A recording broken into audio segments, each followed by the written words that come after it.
बड़ी खबर मध्य प्रदेश में मदरसों पर एनसीपीसीआर के आदेश की जानकारी। हिंदू बच्चों को दूसरी जगह शिफ्ट करें, ये कहना एनसीपीसीआर का। तो मदरसों में पढ़ रहे 9,417 हिंदू बच्चे हैं और एनसीपीसीआर यानी कि राष्ट्रीय बाल अधिकार संरक्षण आयोग के अध्यक्ष प्रियांक कानूनगो ने एमपी सरकार से कहा है कि वो हिंदू बच्चों को सामान्य स्कूलों में शिफ्ट करें। ये बड़ी जानकारी इस वक्त की।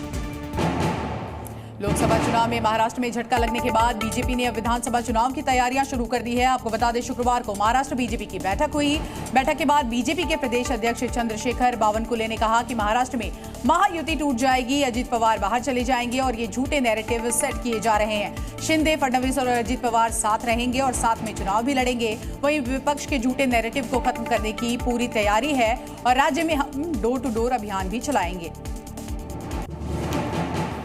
राजस्थान के पूर्व डेप्यूटी सीएम और कांग्रेस के महासचिव सचिन पायलट ने लंदन की ऑक्सफोर्ड यूनिवर्सिटी में भारत के लोकतंत्र लोकसभा चुनाव पर लंबी चर्चा की। पायलट ने कहा कि सत्तारूढ़ दल ने इस बार चुनावों में देश के मतदाताओं को हल्के में लिया। बीजेपी की ओर से प्रचार में 400 पार के नारे बोले गए हैं, जिसमें कि एक अजीब सा घमंड था। इसका सबक वोटर्स ने सिखा दिया। सचिन पायलट ने आगे ये भी कह दिया कि अब देश में गठबंधन की सरकार है, लेकिन ये कितने दिन चलेगी इस पर कुछ भी कहा नहीं जा सकता। पायलट ने यह भी कहा कि बिहार के मुख्यमंत्री नीतीश कुमार ने कहा कि वो कुछ महीने पहले तक इंडिया गठबंधन में ही मौजूद थे। नीट मुद्दे पर कांग्रेस नेता दिग्विजय सिंह ने बड़ा आरोप लगाया है। दिग्विजय सिंह ने कहा कि व्यापम घोटाले से लेकर नीट घोटाले तक करीब 41 स्थानों पर राज्य और केंद्र सरकारों में शासकीय भर्ती के विषय पर जब भी परीक्षाएं हुई उनमें पेपर लीक की समस्या पैदा हुई है।